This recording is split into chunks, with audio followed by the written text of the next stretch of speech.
Assalamualaikum warahmatullahi wabarakatuh. Selamat pagi untuk teman-teman yang sempat gabung di acara Solution Session yang ke-35 yang diadakan oleh Straya. Sekaligus ini adalah momen yang sangat-sangat kita tunggu, di mana saat ini pematerinya sangat-sangat excited lah. Terlebih lagi bagi kami generasi-generasi muda yang haus akan ilmu, bagaimana studi atau lanjut kuliah dengan beasiswa, entah itu baik dalam negeri maupun luar negeri. Rekan-rekan yang sempat gabung pada kesempatan ini sudah berbagai provinsi, salah satunya dari NTB, ini dari Sabang sampai Merauke. Ini betul-betul representatif Indonesia. Saya Rizal M. Suhardi selaku pemandu lah pada kegiatan pagi hari ini, yang saat ini live dari Taiwan. Ini sudah bergabung dengan kita, narasumber kita Bang Jizun, yang live juga dari Amerika. Jadi kita beda zonasi waktu, beda negara, tapi tidak menyuruti langkah kita untuk berbagi dedikasi untuk negeri. Sebelum kita mulai, mari kita buka kegiatan ini dengan sama-sama melafazkan basmalah. Bismillahirrahmanirrahim.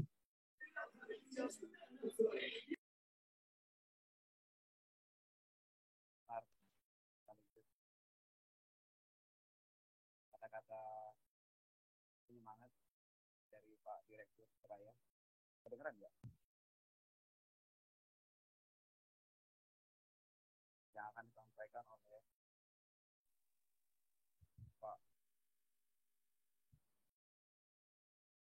Yang akan disampaikan oleh Pak Pak Direktur Seraya, Pak Sony Aryawan. Kepadanya dipersilahkan. Pak Son, kedengeran nggak?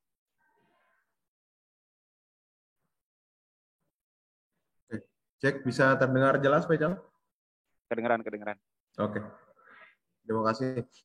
Assalamualaikum warahmatullahi wabarakatuh. Alhamdulillahirrahmanirrahim, pada pagi hari ini kita bisa berkumpul Bapak Ibu para scholarship hunter seluruh Indonesia, dan tentu yang saya hormati ada, kami biasa menyebut beliau ini Abah nih, Abah Ahmad Munjizun PhD, yang beberapa hari atau bahkan kurang lebih 2 hari belakangan ini menjadi trending topik di semua lini media sosial ya. Dan tentu sebagai kolega, sebagai sahabat, kami sangat berbangga, dan satu kalimat barangkali yang kita atau dari kami sampaikan adalah he deserve it. Jadi beliau itu wajar kemudian kalau hari-hari ini kemudian beliau menjadi perbincangan, terutama mereka-mereka atau kita-kita semua yang haus akan inspirasi dan motivasi, dan tentunya beliau ini adalah referensi yang tepat bagi kita semua. Pak Rizal, ini PhD kandidat dari Taiwan yang saya hormati juga, dan para hadirin sekalian, terima kasih sudah berkenan bergabung di sesi yang barangkali cukup singkat ini dari Straya Language Institute. Tentu tidak ada lain, motivasi kami adalah kita ingin mengumpulkan kembali semangat-semangat kita bersama, Bapak Ibu, rekan-rekan sekalian, yang tentu dalam segala konteks ya, dalam segala dimensi, bahwa kita pasti membutuhkan satu motivasi atau referensi yang bisa kita jadikan penguat atau reinforcement untuk kesuksesan kita ya. Dan belakangan ini atau beberapa hari terakhir, seperti yang saya sebutkan tadi,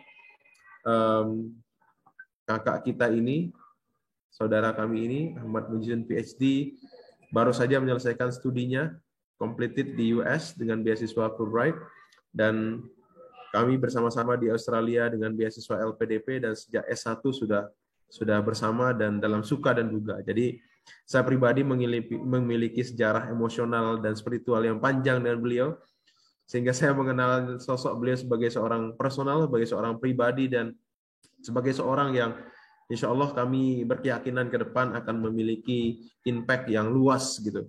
Bukan hanya untuk kita di NTB, tetapi saya pikir untuk Indonesia.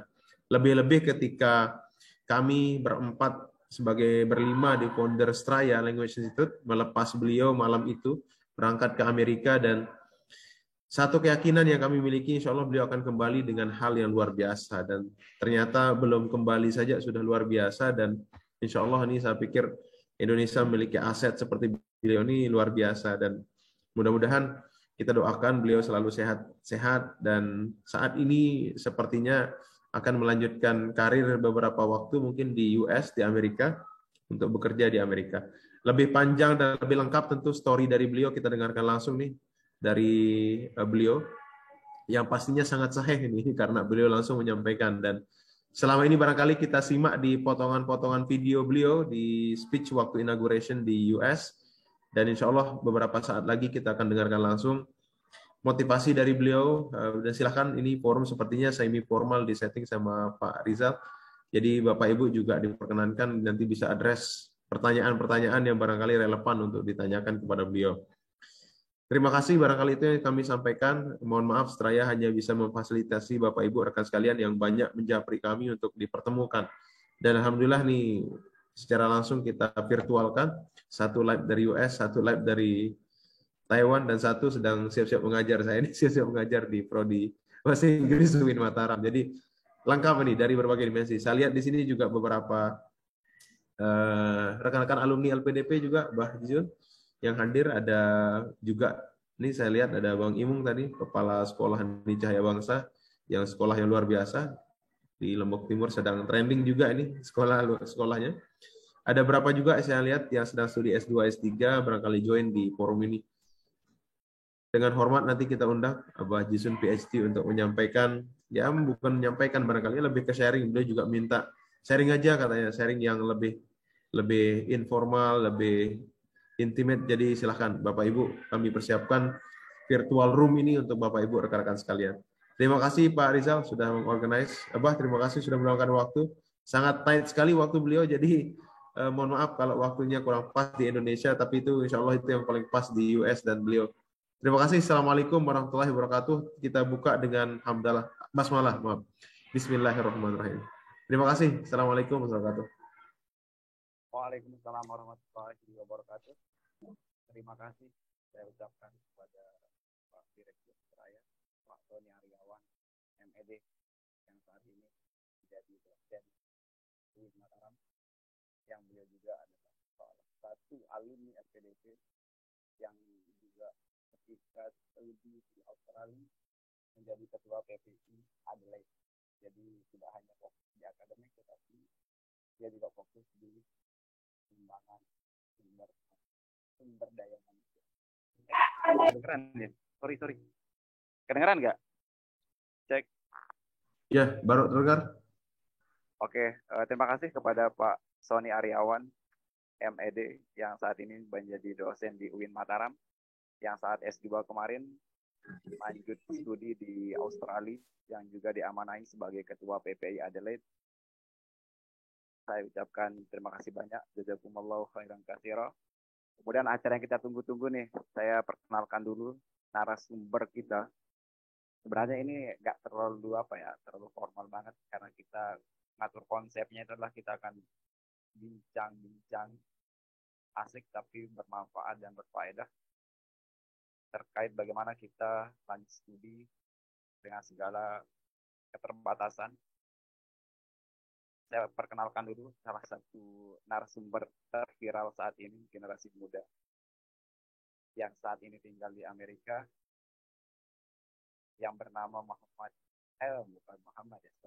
Ahmad Munjidun, sarjana peternakan, M.Anim SC, PhD S1 di Universitas Mataram, yang berasal dari Fakultas Peternakan, UNRAM, yang kuliah pada tahun 2010 dan tamat 2014. Kemudian lanjut studi S2 di Queensland University dengan beasiswa LPDP Australia. Jadi selama kuliah ini betul-betul track record untuk lanjut studi dengan beasiswa betul-betul digembleng sejak awal, sejak masa-masa mahasiswa. Kemudian diberikan kesempatan lanjut S3 dengan beasiswa penuh dari pemerintah Amerika dengan beasiswa Fulbright.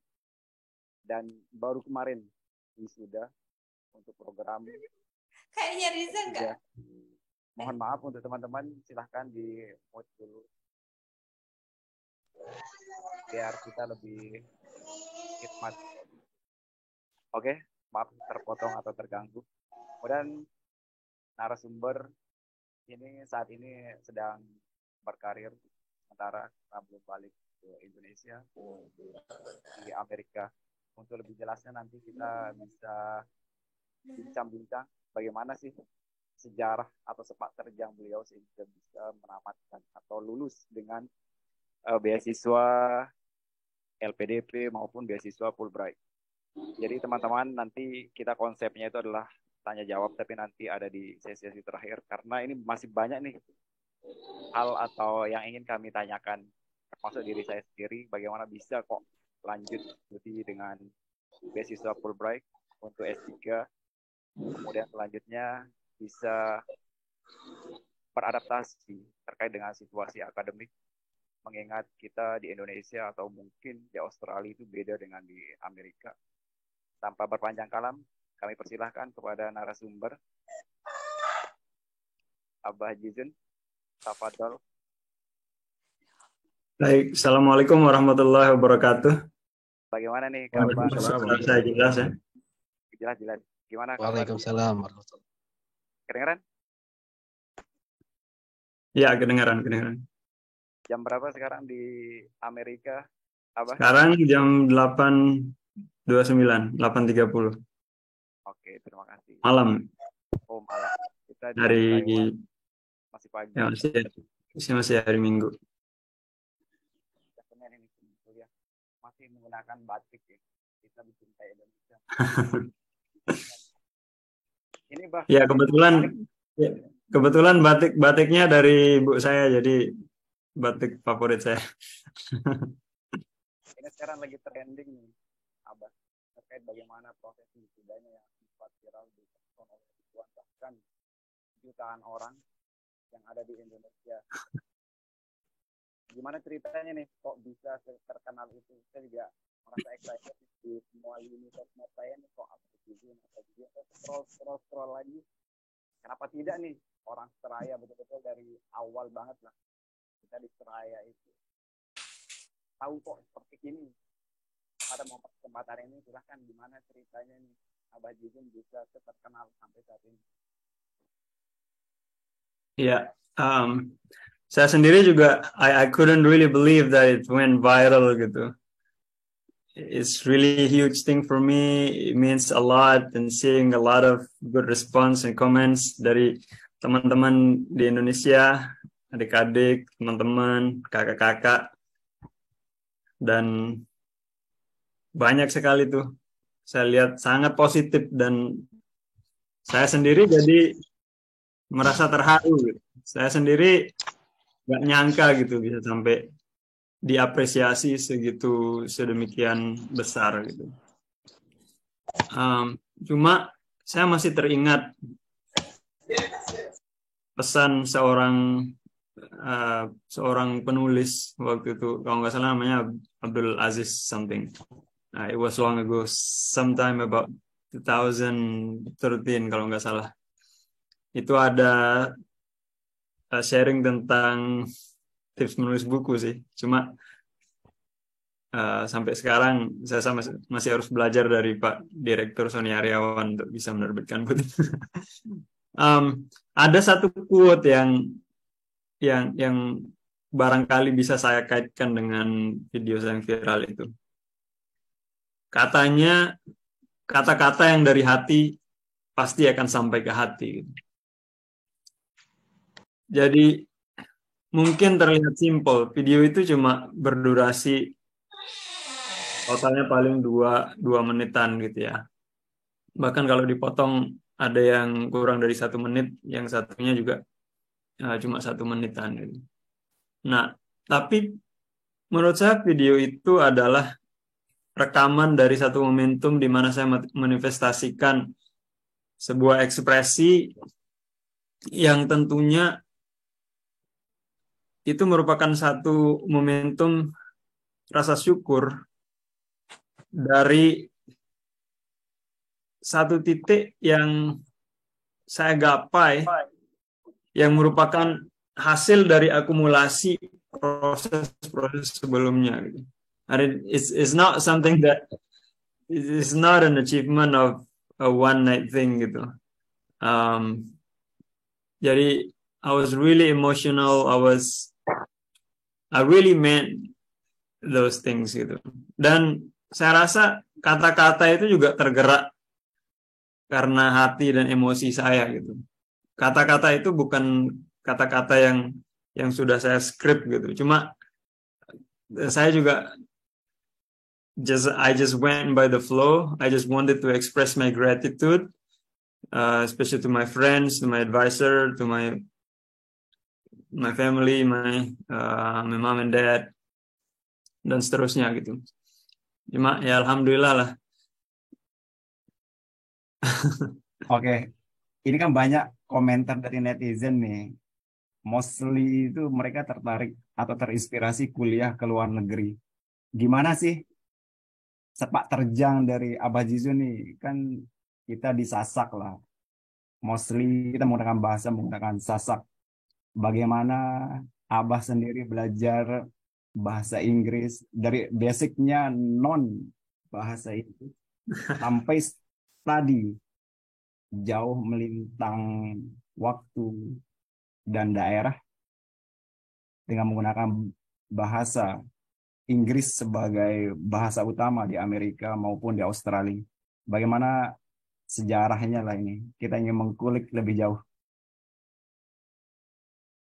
Awalnya waktu saya masih sekolah di Madrasah Sanawiyah, dulu di Madrasah Sanawiyah model MTSN, model Praya sekarang MTSN 1 Lombok Tengah. Saya sempat merasa apa ya, bisa dikatakan iri dengan teman-teman yang waktu itu ketika kita masih kelas 1, kelas 2, ada teman-teman kelas itu yang sudah bisa ikut try out dan mereka justru dapat nilai lebih banyak daripada yang kelas 3 gitu. Nah, di titik itu saya masih pernah merasa bahwa anak-anak itu memang lebih spesial dari saya. Dan pada saat itu sampai saya SMA di Madrasah Aliyah 1 Lombok Tengah, Man 1 Praya dulu, saya masih nggak suka sama bahasa Inggris ya. I really hated English. Sampai saya pernah bolos mata pelajaran bahasa Inggris itu. Cuma sampai satu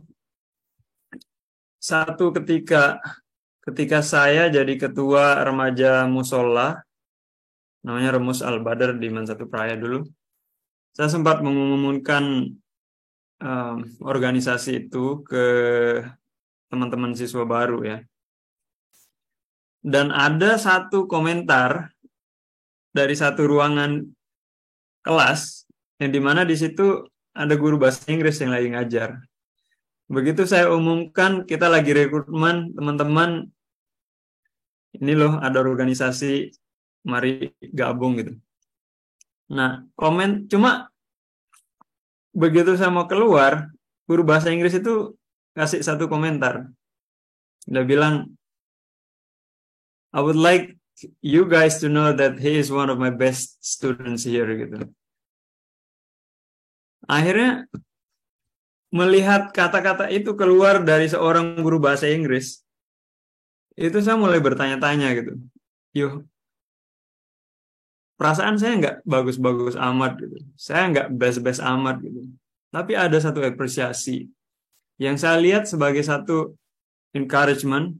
Yang saya sering bilang bahwa kadang-kadang kita tidak percaya pada diri sendiri, tapi justru orang lain lebih percaya pada diri kita sendiri. Saya ambil itu sebagai satu encouragement. Sampai pada titik itu juga saya masih belum terbuka pikiran saya gitu.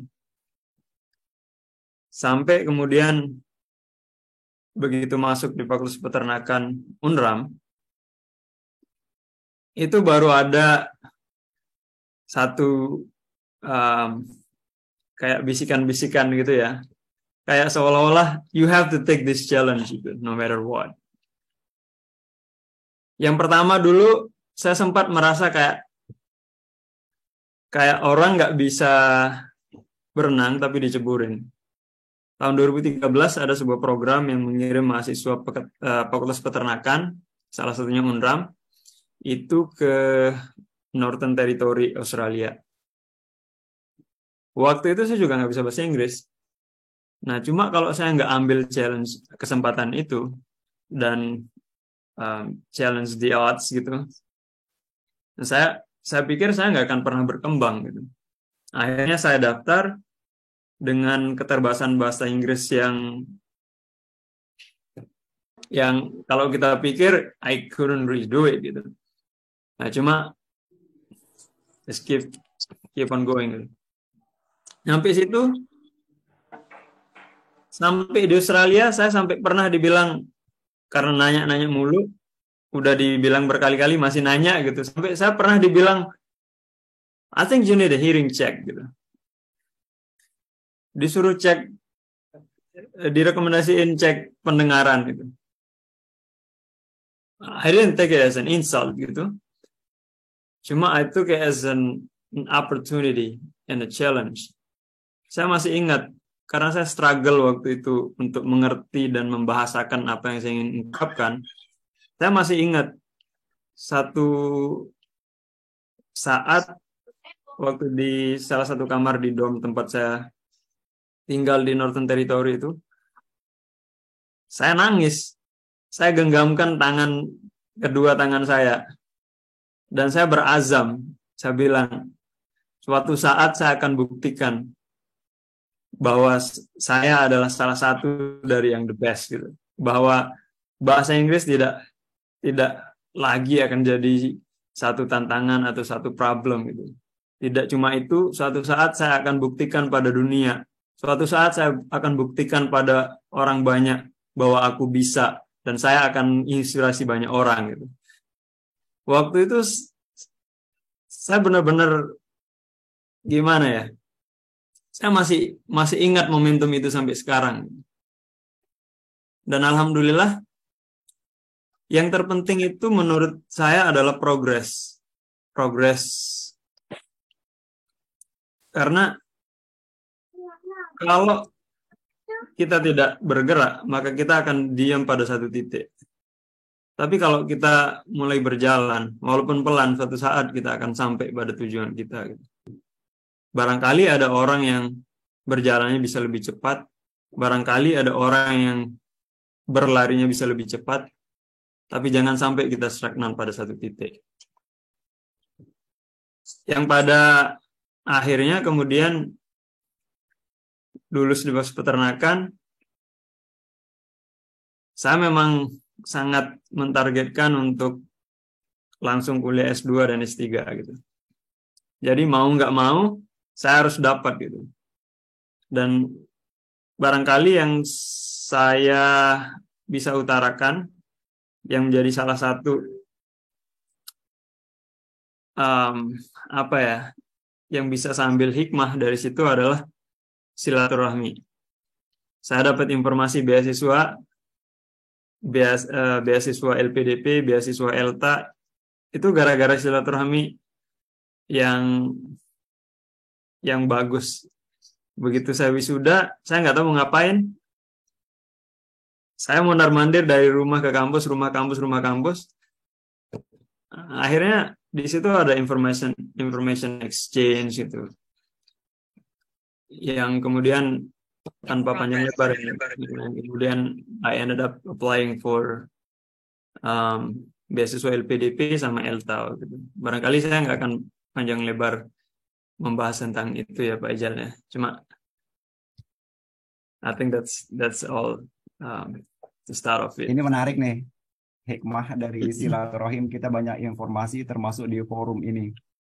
Sangat khas sekali kita bisa tahu, bisa silaturahim. Salah satunya narasumber kita sudah bukan PhD kandidat lagi ya, tapi sudah full PhD dengan menggondol gelar dari Amerika dengan beasiswa Fulbright.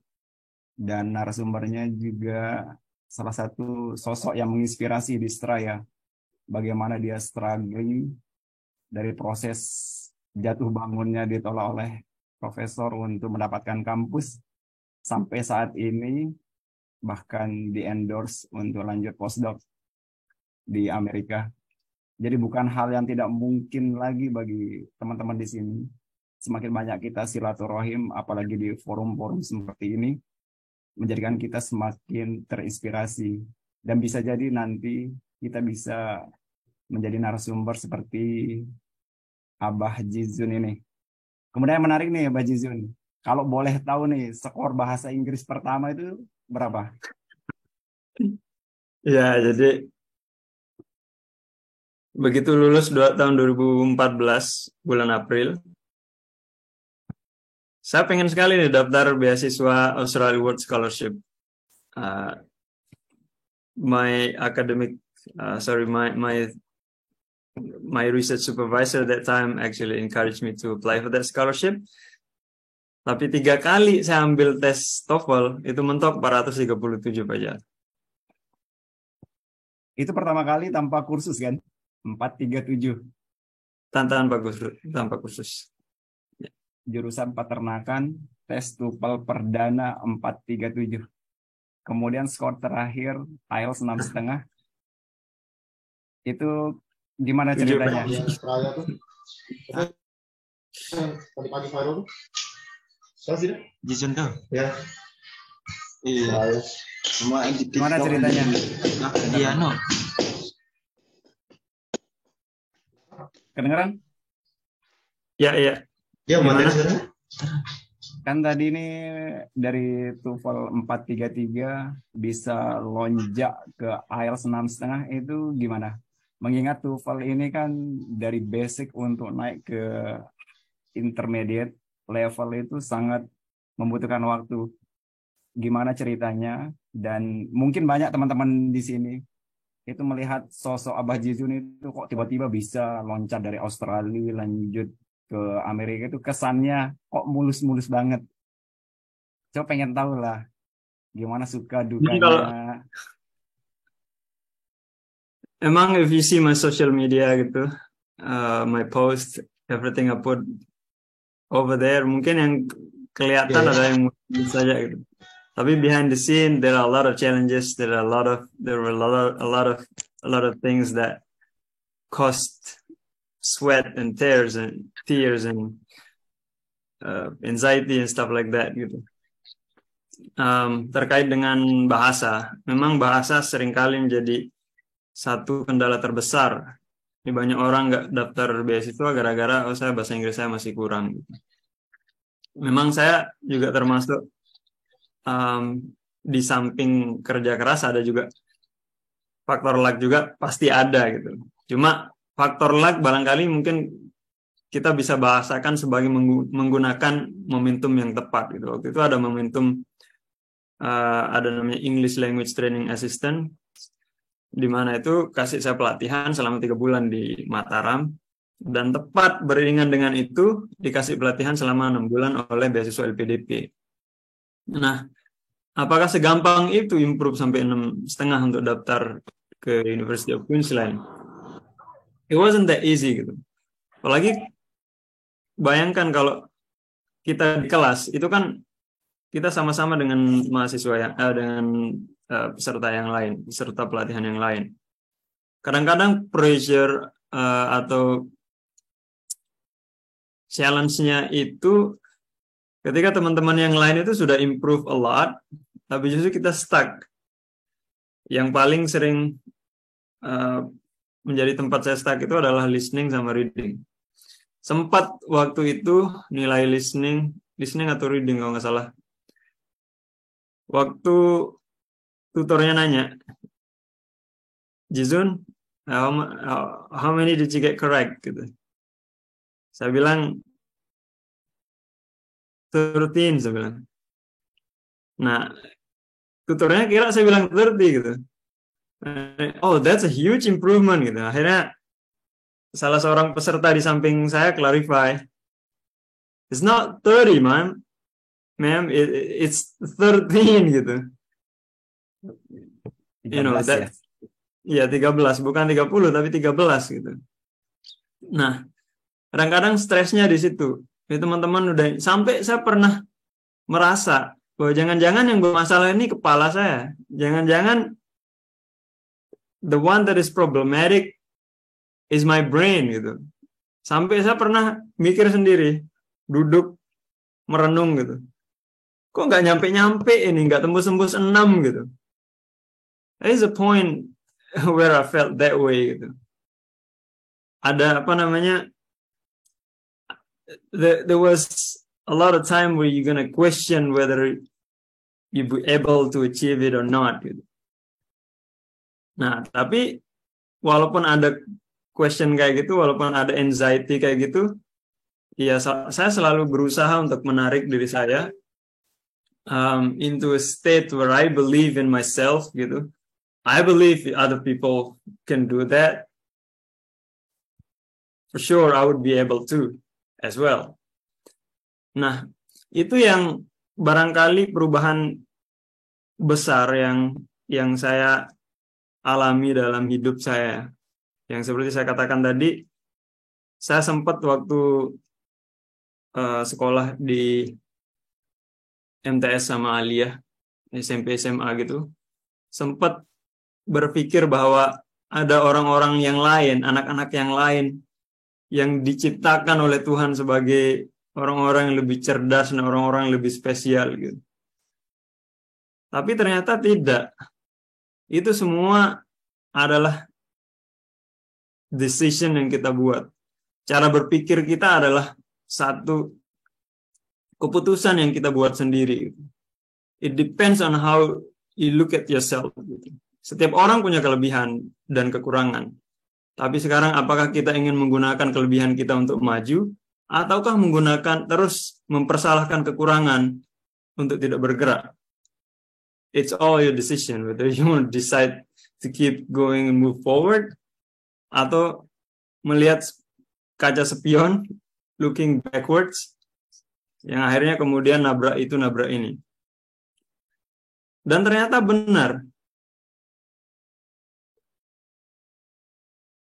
Saya coba merasa bahwa biasa kadang-kadang menulis status di Instagram atau di WhatsApp apa gitu.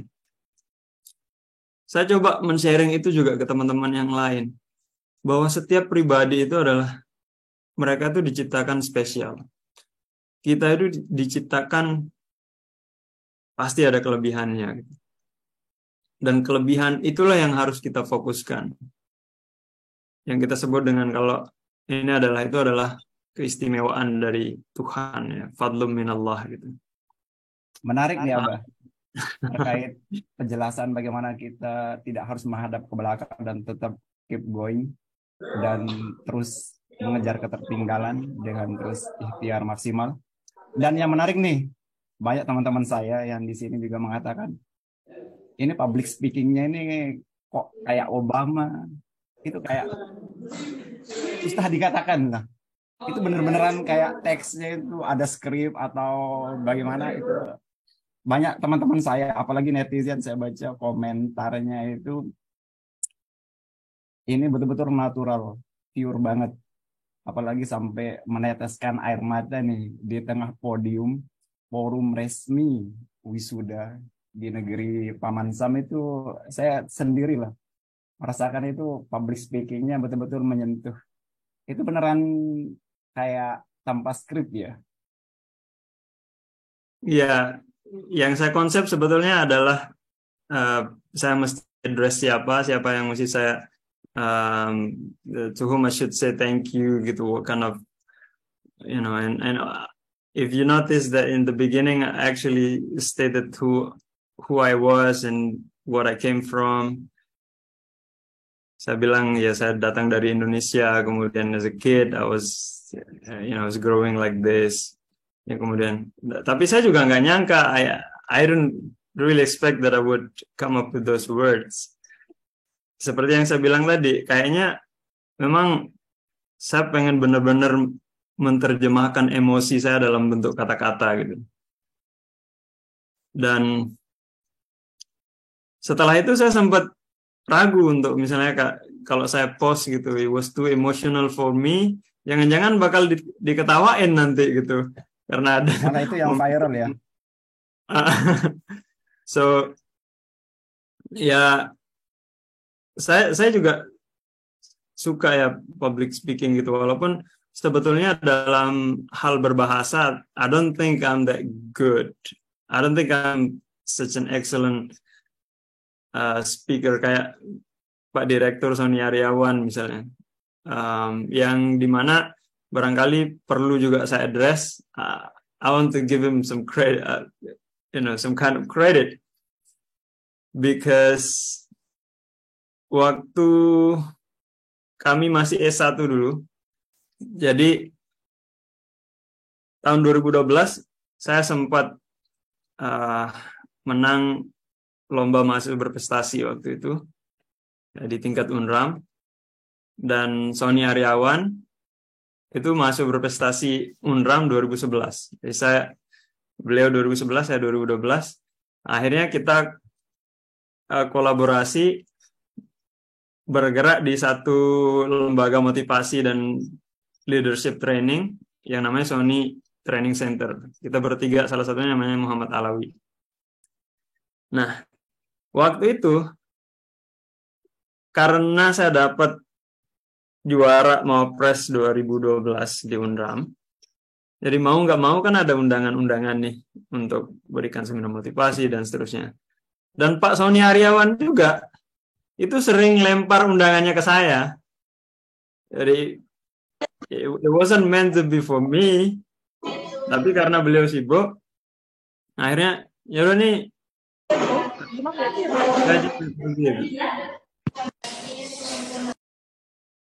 Akhirnya seperti tadi juga, kadang-kadang saya merasa nggak siap untuk ngomong di depan, sampai pada satu saat saya nggak siap dan diri saya sendiri sedang merasa down waktu itu. Di satu yang is so-called seminar motivasi, saya harus hadiri sebagai seorang motivator di saat saya sendiri sedang down. Akhirnya apa? Saya gunakan momentum memotivasi orang itu tidak cuma untuk memotivasi orang, tapi itu juga untuk memotivasi diri saya sendiri. Dengan kata lain, ketika kita mengingatkan orang lain, maka itu juga at the same time you're actually reminding yourself. Tapi apakah pernah ada waktu di mana saya harus berbicara sebagai orang yang memotivasi, tapi justru saya yang terlihat down? There was a time. Satu saat, salah satu pesertanya angkat tangan gitu. Permisi, kata. Gimana kita bisa termotivasi? Ente aja lemas gini, kata. Akhirnya, of course I've gone through that kind of stuff. Nah, cuma apakah itu yang kemudian akan membuat saya berhenti? Ya, of course not gitu. Talking about public speaking, saya emang suka nonton pidatonya Obama ya, to be honest. Dulu saya sering tonton pidato-pidatonya Obama di YouTube, yang akhirnya kemudian tanpa secara tidak langsung itu menginfluence the way I speak, the way I especially when I do the public speaking gitu. Dan kalau misalnya ada orang yang bilang ini kok speech-nya kayak Obama, I didn't intentionally try to imitate Obama, but when I do public speaking, actually comes automatically like that. Barangkali itu Pak Ijal. So I think it's all about repetition, and ada satu quote dari Albert Einstein. Saya nggak hafal quote-nya, cuma ya seputar tentang you can do the same thing the same way, but you can expect different results. That it's all about repetition. If you do it more time, you're gonna get better and better. So I think it's all about it. Dan barangkali hadirin juga di sini, I don't think I'm definitely better than you all guys, tapi ya itu adalah momentum bagi saya gitu. I'm now a better public speaker than all of you guys. Nah, cuma ya alhamdulillah barangkali ini adalah panggung saya, ini adalah momentum saya, dan barangkali teman-teman juga akan ada momentum-momentum tersendiri buat teman-teman yang lain juga gitu. Ya bukan berarti ketika saya bisa PhD dan go on viral, and so there is no chance for other people.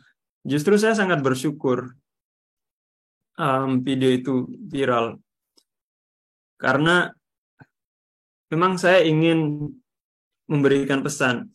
Yang saya expect sebelumnya itu adalah saya ingin sharing memang video itu. Saya ingin sharing video itu ke, ya paling tidak di circle saya, orang-orang yang bisa saya reach. Saya ingin ada perubahan atau peningkatan dalam cara berpikir kita. Terutama ketika saya melihat, ketika saya punya harapan terhadap adik-adik kita di Indonesia, di mana yang saya khawatirkan adalah ketika anak-anak itu punya potensi yang besar untuk maju, potensi yang besar dalam hal EQ, potensi yang besar dalam hal kemampuan berpikir dan seterusnya, tetapi yang membentuk mereka adalah lingkungan yang sebetulnya kurang tepat. Apa yang terjadi?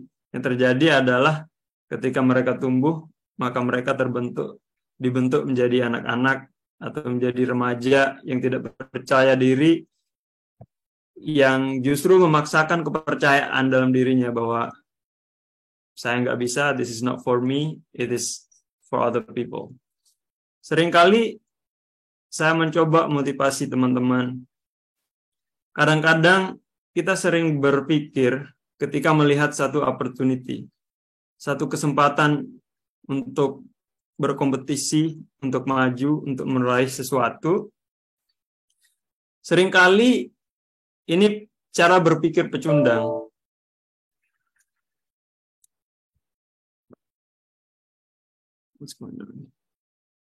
Kedengeran? Ada trouble? Halo? Ya, Kenapa Am I still on? nggak kelihatan? Oh, siap. Oke. Ada terganggu tadi, Pak Dokter. Okay. Am I back right now? Oke, kedengeran. Oke. Ya, saya lanjut. Jadi, I was talking about cara berpikir pecundang, the way a loser thinks. Itu ketika mereka melihat peluang, maka automatically mereka berpikir bahwa ada orang lain yang lebih deserve peluang itu. Jadi mereka berpikir ada orang lain yang lebih hebat. Sehingga apa? Akhirnya dia tidak berani dan tidak mau melangkah untuk menjemput peluang itu. Kebalikannya, cara berpikir seorang pemenang adalah di mana ketika ada peluang, maka dia sadar bahwa ada banyak orang lain di luar sana yang berpikir bahwa ada orang lain yang lebih berhak untuk peluang ini. Dan seorang pemenang akan menempatkan diri sebagai orang yang lebih berhak itu. Dan itulah cara berpikir yang ingin saya tanamkan. Saya sengaja mengatakan di awal video itu bahwa saya adalah seorang, begitu saya ketika saya kecil tumbuh sebagai seorang anak peternak. Memang saya nggak bisa berpanjang lebar di video itu, cuma di speech itu. Cuma ya paling tidak saya bisa memberikan sedikit gambaran bahwa saya bukan terlahir dari keluarga privilege. Saya tidak dibesarkan sebagai anak yang dispoiled, anak yang dimanjakan gitu. Bahwa pesan yang ingin saya sampaikan adalah bahwa saya sama seperti teman-teman yang lain. Bahwa saya sama dengan the majority of us gitu. Nah, kalau saya juga seperti kalian, adik-adikku gitu. If I could achieve this, certainly you could achieve even better than this. That's actually the message I wanted to deliver. Bang, ini menarik nih. Kan tadi spesialisnya kuda nih, sejak dari skripsi S1 sampai dengan PhD-nya. Itu kenapa ngambil kuda sih? Mungkin banyak teman-teman masih penasaran nih, kok belajarnya tentang kuda. Apa sih yang pelajari tentang kuda ini? Bisa jadi nanti profesor di bidang perkudaan ya. Ini Pak Ijal nih ngomong nanya kayak wawancara Fulbright. Enggak. Ini karena banyak teman-teman yang mau lanjut juga nih dari S2, S3. Biar kita kesannya lebih akademik lah. Nah, that's fine. Kenapa kuda ya? Memang banyak pertanyaan. Kenapa kuda? Kuda is not our big community in Indonesia. Dan kuda juga bukan satu spesies yang akan membantu suplai daging gitu ya. Walaupun kita di Indonesia juga makan daging kuda gitu. Walaupun saya pribadi I won't eat horses. Ya tentu it's really connected to my childhood. Walaupun saya memang tidak aware, begitu saya SMA dulu, saya nggak tahu kalau ada jurusan peternakan, kemudian animal science, spesifikasi ilmu kuda, ilmu sapi, dan seterusnya. I wasn't aware about it. Frankly speaking, initially I wanted to be a math teacher. Saya pengen jadi guru matematika awalnya. I've never been a very good person in visioning my future. Kalau saya ditanya 10 tahun lagi dari sekarang Anda mau apa? Frankly speaking, saya nggak bisa jawab. Seringkali saya katakan, kalau saya ditanya tentang rencana, saya bilang I go by the flow. Tapi kalau saya ditanya tentang impian, saya punya impian yang besar. Saya punya impian, ya banyak lah. Cuma salah satunya adalah saya pengen dirikan Ikuan Research Center di Indonesia.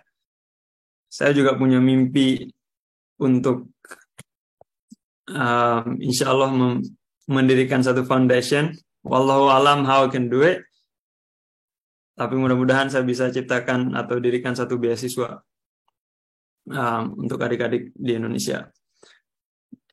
Nah, lanjut lagi kenapa kuda?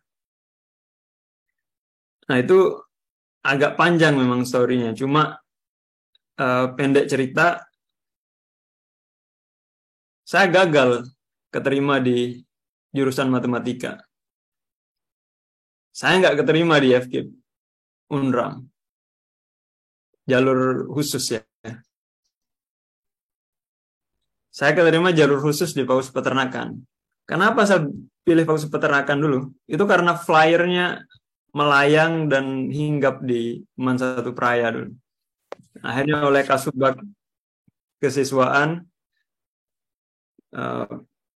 disaranin nih. Saya berlima dengan teman-teman waktu itu ambil flyer itu, tulis nama, ya siapa tahu dapat. Itu pilihan kedua waktu itu. Yang jadi prioritas adalah saya pengen jadi guru matematika, fakultas harus masuk ke FKIP. Nggak dapat. Begitu saya tahu saya nggak keterima, saya nggak terlalu merasa nggak banyak pilihan waktu itu. Ada kesempatan untuk daftar dan ikutin senam PTN. Saya bilang enggak. Saya sudah keterima di Fakultas Peternakan, saya ambil. Dan waktu itu juga saya sedang sakit. Ketusuk paku, nggak bisa jalan sekitar sebulanan. It was really terrible.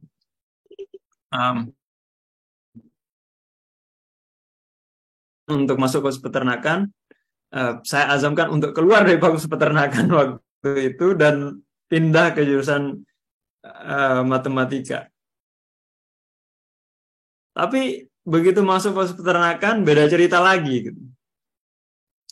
Begitu masuk di situ kita disajikan, what can you learn from the animal science department? What can you learn from this department, from this faculty? What can you be? Kemudian fakultas alumni peternakan itu seperti apa? Dan salah satunya dulu sering saya sebutkan ini, saya terinspirasi dari sebuah kuliah umum yang disampaikan oleh seorang Profesor Suhubdi Yasin. Beliau kasih kuliah umum dan mempresentasikan tentang perjalanan beliau ketika di PhD di University of Queensland.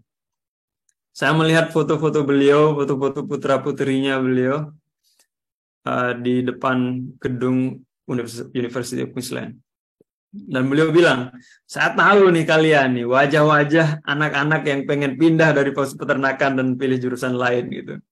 Nah, ini semua pada ketawa gitu. Dia bilang, lihat saya, kalau saya bisa dapat PhD dari one of the best universities in the world, not only in Australia, sebagai salah satu dari alumni Fakultas Peternakan yang dulunya juga duduk seperti kalian saat ini. Kalau saya bisa, pastilah kalian juga bisa gitu. Akhirnya apa yang terjadi? Saya langsung berbalik pikiran. Saya pulang ke rumah, saya kasih tahu ibu saya. Walaupun ibu saya udah duluan nanya, gimana, bisa pindah nggak? Udah saya tanyakan, bisa Bu. Bisa, Mak. Yang penting IPK-nya tinggi. Tapi I have decided that I want get out of this faculty gitu. Saya nggak akan pindah. Saya akan terus tetap di Fakultas Peternakan. Yo, kenapa? Kan kamu nggak mau peternakan. Ya karena ada bully-bully gitu ya. Ada bilang, nggak, kamu udah di rumah ngawis, nanti masuk Fakultas Peternakan, pulang-pulang ngawis lagi gitu. Ngawis is nyabit rumput. Saya bilang, enggak. Saya akan diam di Fakultas Peternakan sampai lulus, dan habis itu saya akan lanjut untuk S2 di The University of Queensland, kampus tempat sekolahnya profesor saya, Profesor Suhubdi. Akhirnya, saya mohon doa dan diaminkan. Tahun 2009. 7 tahun setelah itu, walaupun itu memang panjang cerita lagi, walaupun daftar LPDP, daftarnya juga kampus yang beda, bukan di University of Queensland. Tetapi apa? Ternyata Allah Subhanahu wa Ta'ala, Tuhan itu Maha mencatat mimpi kita. Tahun-tahun dari 2009 sampai 2016, mimpi ke University of Queensland itu justru saya lupakan. Tetapi begitu saya dapat LPDP, I ended up getting admitted to the University of Queensland. Dan begitu saya masuk di University of Queensland, baru saya flashback ke belakang. Ternyata tahun 2009, saya pernah mohon doa dulu di ibu saya. Dan diaminkan 7 tahun yang lalu. Dan 2016 Februari, saya hadir di University of Queensland sebagai mahasiswa S2. Memang doa ibu itu memang betul-betul mustajab. Dan bagaimana kekuatan mimpi apa yang pernah kita azamkan itu betul-betul menjadi kenyataan dari apa yang kita ikhtiarkan maksimal. Sekaligus bagaimana doa seorang ibu. Kalau kita dalam agama itu kan dikatakan bahwa doa orang tua itu adalah mustajab. Terlebih lagi orang tua, wabil khusus seorang ibu. Ini kita kajian pagi religi berbasis akademik jadinya. Ini pertanyaan menarik nih. Saya punya 2 pertanyaan nih karena sudah jam Sebentar, 9. did I answer your previous question? Kadang saya ngomongnya Oke, aman. Saya punya kesana kemari. 2 pertanyaan nih sebelum kita sesi tanya jawab. Ini kan kuliah S2 dan S3 ya.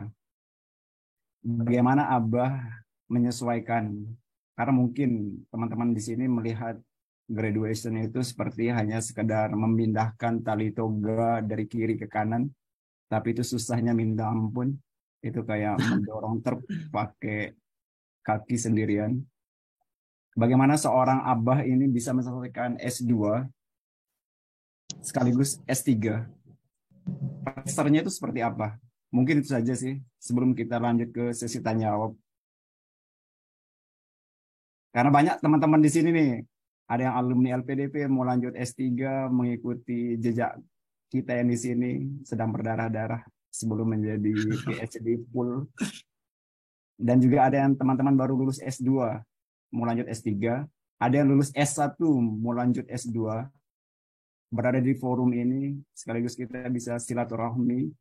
Yang terpenting itu adalah menginspirasi generasi bangsa untuk lanjut studi dengan beasiswa. Karena kita layak mendapatkan beasiswa, everyone can get scholarship. Jadi pertanyaan saya ini adalah bagaimana Abah bisa terlepas atau bangkit dari keterpurukan ketika masa-masa tesis dan masa-masa disertasi. Ini pertanyaan saya untuk yang disertasi. Pertanyaannya itu aja. Baik, jadi pressure itu it would exist every time and at any time, at any stage of your life. Barangkali ada yang berpikir bahwa oh kalau saya sudah di titik ini maka saya akan merasa lebih nyaman, maka saya akan merasa yang saya pelajari dari hidup saya sendiri ya, dari perjalanan yang lumayan panjang ini. Walaupun teman-teman barangkali hadirin juga a lot of you have gone through even a longer journey gitu. Saya belajar dan saya conclude jangan terlalu excited, jangan terlalu berharap akan kebahagiaan tentang dari sesuatu yang belum terjadi. Sisakan sedikit ruang untuk kekecewaan. Karena sesuatu yang Anda anggap akan benar-benar menyenangkan itu belum tentu semenyenangkan yang Anda pikirkan. Sebaliknya, jangan terlalu takut pada sesuatu yang Anda anggap menakutkan. Karena ketika sesuatu itu datang, ternyata tidak semenakutkan yang Anda pikirkan. Jadi, kadang kita berpikir bahwa oh S2 atau oh S3 kayaknya saya akan punya challenge di bidang ini gitu. Saya misalnya, saya pernah berpikir bahwa karena I felt that I didn't have much of life experience, saya pernah merasa bahwa jangan-jangan karena kurang banyak aktif di lab, maka saya akan struggle gitu. Maka saya nggak bisa gitu. Itu yang pernah saya pertimbangkan. Apakah saya mesti lanjut langsung S3 atau saya mesti training dulu atau ngajar dulu atau do something else dulu gitu. Tetapi saya sudah decide bahwa habis master saya harus lanjut untuk S3 lagi, untuk S3 langsung. Dan ya sedikit saya kaitkan juga dengan yang sebelumnya. Balik dari Australia juga dulu. Saya ditanya sama ayah saya, kamu pulang dari Australia, terus sekarang ngapain? Saya bilang, saya panggilnya Abah. Ya Abah, saya mau daftar beasiswa untuk kuliah ke Amerika. Malamnya, di hari yang sama, diumumkan, karena waktu itu ayah saya ada pidato yang dia sampaikan, dan di akhir pidatonya minta doa dan umumin bahwa ini anakmu ini baru balik dari Australia, sekolah S2, dan sekarang akan berangkat ke Amerika untuk S3,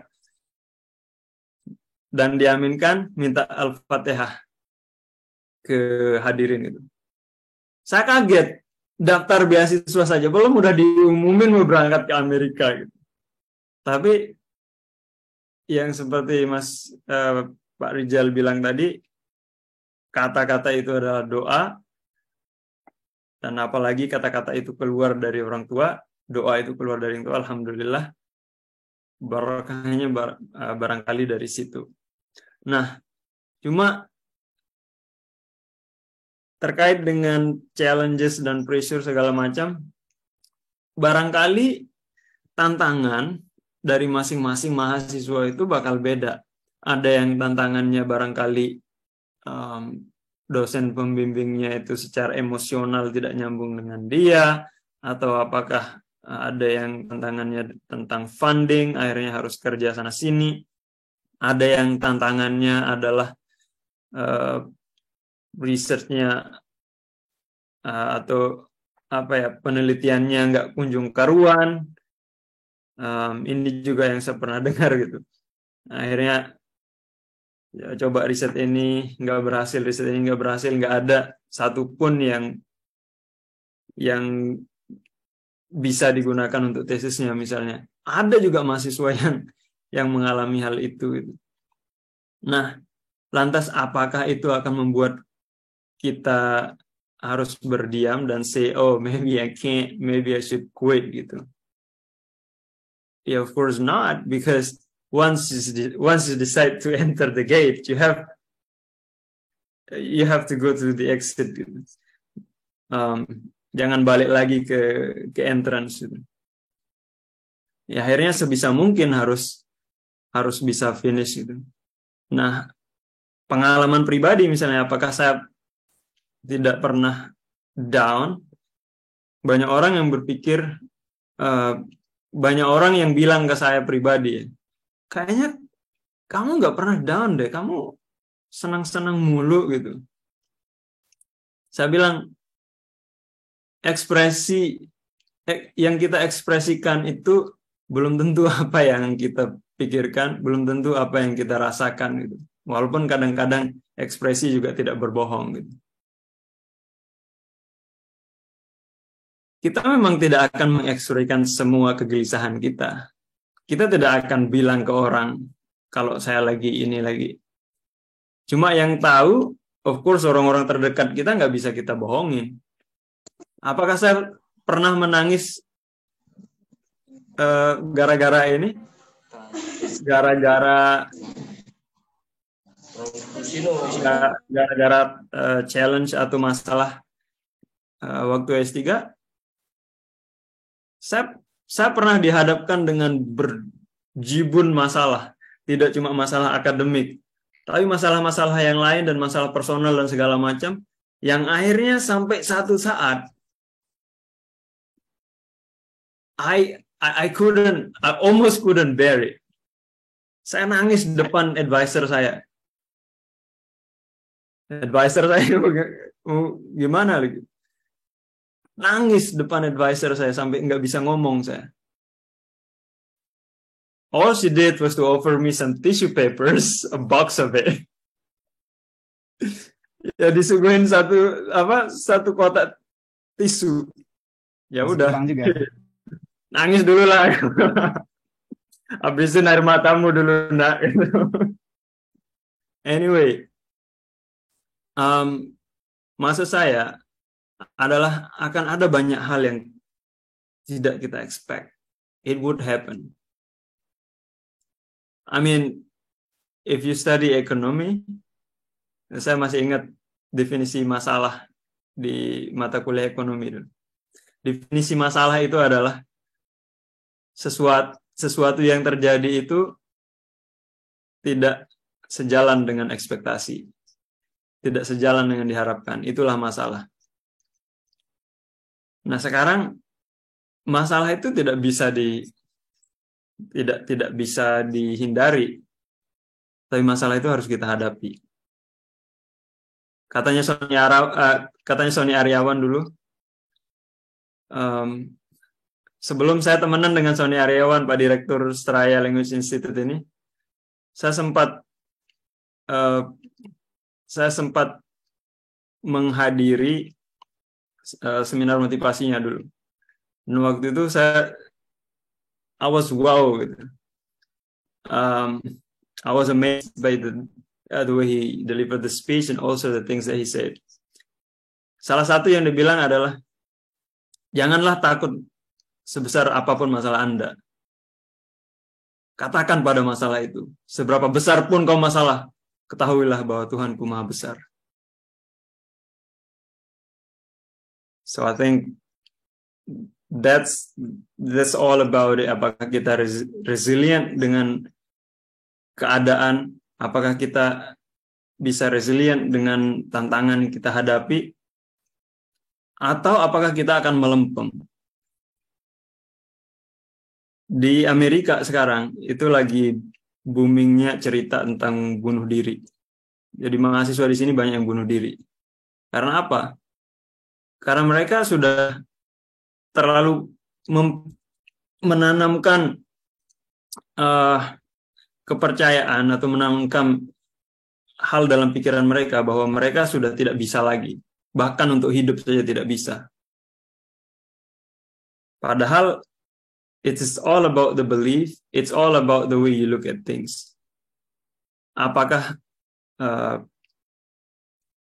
kita akan melihat challenges itu sebagai opportunity, ataukah akan kita lihat challenges itu sebagai satu masalah dan halangan atau rintangan, as an obstacle? Menurut saya selalu kaitkan dengan yang saya ingat dari kata-katanya Steve Jobs di salah satu pidatonya. Steve Jobs bilang, saya menyebutnya sebagai connecting the dots. Tidak selamanya kita mendapatkan apa yang kita impikan, tidak selamanya kita mendapatkan apa yang kita targetkan.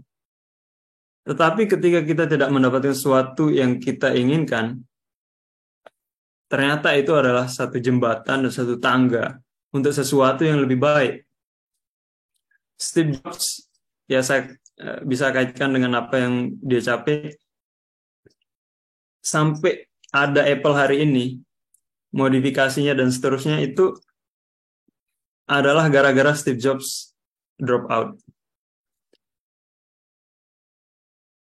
Karena Steve Jobs drop out, maka dia ambil kelas yang istilahnya drop in sebelum benar-benar drop out gitu. Ambil kelas kaligrafi dan seterusnya. Akhirnya Macintosh yang waktu itu kemudian dimodifikasi sedemikian rupa dan booming, viral gitu. Akhirnya makin bagus. Saya bisa kaitkan juga dengan perjalanan saya. Saya ditolak seperti yang Mas Rizal bilang tadi. Saya ditolak oleh University of Kentucky. Dan penolakannya pun it was harsh. To me it was harsh, even though it probably wasn't. Biasanya penolakan itu bilang, I'm really sorry, or we regret that we couldn't choose you as we couldn't admit you misalnya. Atau ini enggak, emailnya bilang, we are writing this to let you know that your application was rejected.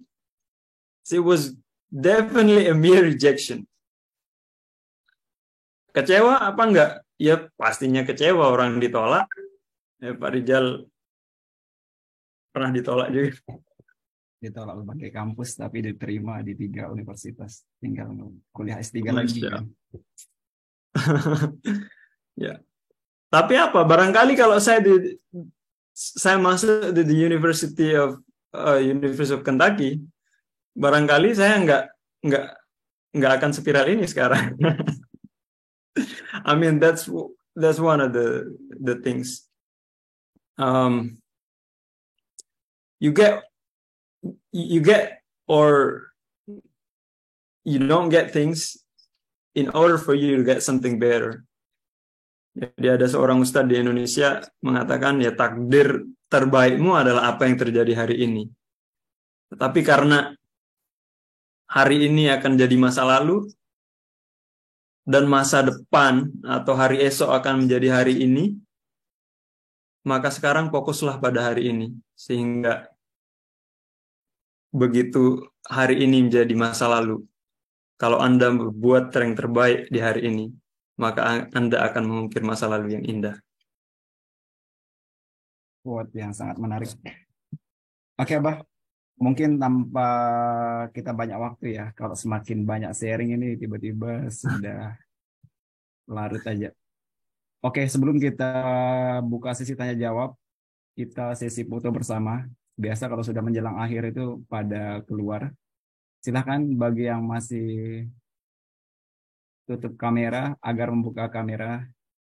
Silahkan teman-teman dari tim Straya bantu kita untuk mendokumentasikan. Karena kapan lagi kita bisa silaturahim sama sosok-sosok motivator lah. Live dari berbagai negara. Karena kita nggak tahu negara mana yang akan kita tuju. Bisa jadi nanti teman-teman di sini bisa menjadi narasumber kami juga di Straya. Oke, silakan. Oke. Kasih Abah yang masih, saya percaya kekuatan doa, termasuk di sini teman-teman dari keluarga besar Mata Garuda NTB yang akan melanjut S3, melanjutkan studi ke luar negeri. Kami doakan, kami dari negeri luar dari Indonesia, semoga teman-teman bisa menyusul. Karena kita nggak pernah tahu doa mana yang akan terkabul. Terlebih lagi di forum akademik yang agak lebih santai. Oke, silahkan kasih Abah. Smile. 1, 2, 3. Oke, langsung ke slide yang slide 2. 1, 2, 3. Oke, slide ketiga. 1, 2, 3. Terakhir slide keempat. Smile. 1, 2, 3. Oke, terima kasih teman-teman dari Sekolah Beasiswa dan tim Straya. Jadi kami di Straya itu kita punya sekolah beasiswa yang saat ini saya diamanahin menjadi program kepala sekolahnya lah di sekolah beasiswa, dan saat ini jumlah yang lulus beasiswa yang kami bantu dan mereka nggak bayar itu lebih dari 120 orang yang sudah mengisi database kelulusan berbagai beasiswa, entah itu studi di dalam negeri dan di luar negeri. Jadi sekarang itu adalah lagi menunggu pengumuman terakhir untuk LPDP yang keseluruhan dari sekolah beasiswa yang masuk wawancara itu adalah 36. Di sini ada jamaah-jamaah dari sekolah beasiswa juga. Kami doakan semoga lulus LPDP tahap 1. Bagi teman-teman yang belum daftar beasiswa apapun, besok LPDP sudah buka. Bagi teman-teman guru, ada beasiswa Kemendikbud Ristek, BPI Kemendikbud. Itu bagi teman-teman dosen yang berada di naungan BPI Kemendikbud, maksud saya di bawah Kemendikbud Ristek, bisa daftar BPI Kemendikbud. Begitu juga teman-teman guru yang sudah, mungkin ada yang gabung di sini, bisa daftar beasiswa BPI, mengingat dia tidak mensyaratkan syarat bahasa Inggris untuk yang mau lanjut S2 atau S3 di dalam negeri, asalkan dia mempunyai LOE unconditional. Oke, terima kasih. Itu sekedar selingan. Sekarang sesi tanya jawab, kita utamakan yang raise hand. Silakan Mbak Sausan. Tafadhol. Assalamualaikum. Waalaikumsalam. Oke, selamat ya sudah selesai S3-nya. Semoga barokah. Amin.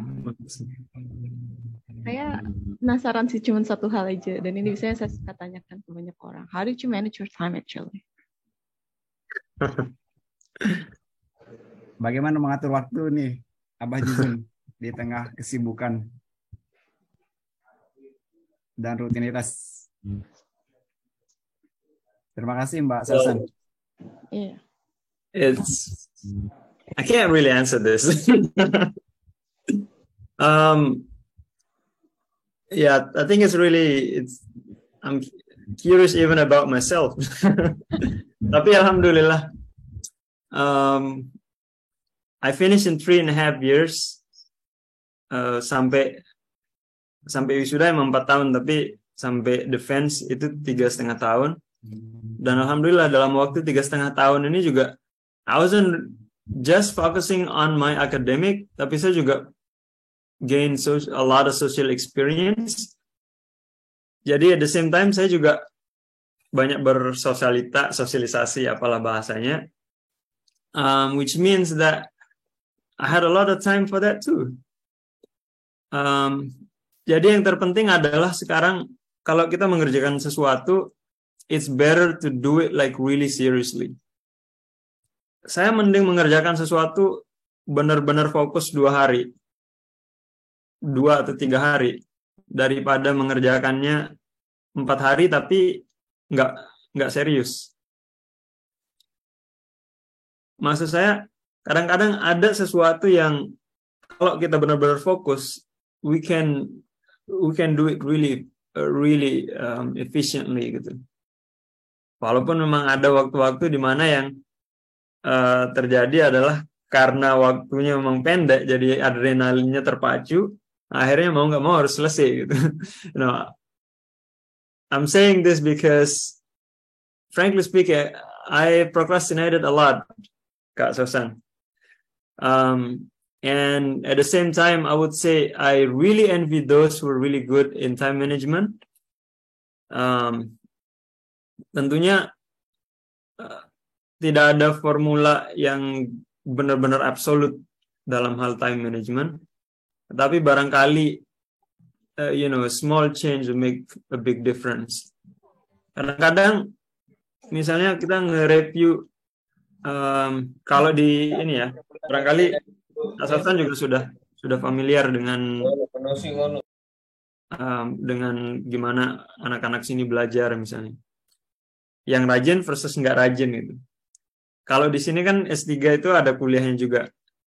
Nah, mestinya kalau sehabis kuliah itu, habis satu kuliah, paling tidak kita spend beberapa waktu untuk ngelihat. Pertama untuk ngelihat kita kita lihat kira-kira yang belum kita paham yang mana, kemudian kira-kira isinya apa aja yang perlu saya tekankan lagi untuk supaya saya bisa lebih paham dan lebih detail itu yang mana gitu. Dan itu sangat bermanfaat. Apalagi sampai kita taking notes again gitu. Kan ada kalau di sini tuh ada recordingnya ya. Teman-teman kalau ya di Indonesia juga pastinya di kampus-kampus besar di Indonesia juga udah menerapkan itu. Nah, kuliah habis itu ada ini kita dengar lagi recordingnya, kita taking notes. Nah, salah satu tipsnya adalah alhamdulillah IPK saya lumayan ya. Ya enggak 4 tapi alhamdulillah mendekati 4. Tapi kadang kita bisa, ini salah satu tips untuk supaya dapat IPK tinggi ya. Jadi setiap dosen itu mereka punya spesifikasi atau materi-materi tertentu yang mereka akan emphasize. Maksudnya pemahaman tertentu tentang bidang yang sama. Misalnya dosen animal reproduction, sama-sama animal reproduction atau equine reproduction, reproduksi kuda. sama dua dosen yang sama, itu mereka bisa emphasize different things. Nah, yang mana yang mereka emphasize, itu kadang kita bisa lihat dari tone mereka jelaskan, mana yang mereka ulang-ulangi, dan seterusnya. Barangkali itu, I'm not sure whether it gives you good insight about time management. Nah, not really, because it's quite different with European style. But it leads me to another question. What time did you wake up and what time did you go to bed, and what you normally do in the beginning of your day and what you normally do at the end of your day? And then second question, kalau di Amerika itu, is it obligated to publish papers, or is it just, you write your dissertation and then that's it? Ya, saya sering tidur itu paling, kalau waktu kuliah tidur itu paling cepat jam 12. Bangun untuk subuh, kadang buka lecture-nya, kadang kebanyakan tidur lagi memang. Nah, habis itu sekitar jam 7:30 itu berangkat ke kampus jadi kalau di sini kan ada graduate students room gitu. Nah, ada yang punya kamar sendiri, ada yang roomnya itu banyak bersama mahasiswa yang lain gitu, graduate student yang lain. Jadi saya kira berada di situ untuk saya sendiri. Begitu kita masuk di room kita atau di desk kita, itu kita coba fokuskan ke the things that you supposed to do gitu. Paling tidak kita rencanakan satu hari itu kira-kira 1 atau 2 hal yang ingin kita selesaikan apa gitu. Nah, jadi paling tidak dalam 1 minggu, nggak usah target banyak-banyak ya. Yang penting adalah ada progres gitu. Kemudian ya, what did I do for the rest of the day? Yang bikin saya recharge itu adalah I reach out to my friends. Either saya telepon teman, atau kalau di situ teman-teman lagi di kampus ya ketemu di situ. Nah, habis itu saya suka ke library karena suasana di library itu memang benar-benar something spesial yang kemudian kalau saya itu selalu menggerakkan saya untuk lihat informasi terupdate, jurnal dan seterusnya. Dan itu sangat membantu. Kadang menulis misalnya, you can save time writing by reviewing a lot more journals, especially when you want to write literature review, kemudian nulis jurnal juga. Jadi kadang kita stuck menulis itu karena kita lack of insight. Kita nggak punya kurang referensi. Jadi semakin banyak referensi, semakin banyak waktu yang kita luangkan untuk mencari referensi, semakin akan membuat waktu kita menulis nantinya semakin efisien. Oke, kayaknya belum menyingkat. Kemudian saya sudah terjawab nih, Abah. Kita lanjut ke. Apakah satu lagi, apakah harus publish jurnal ya? Memang nggak semuanya mensyaratkan.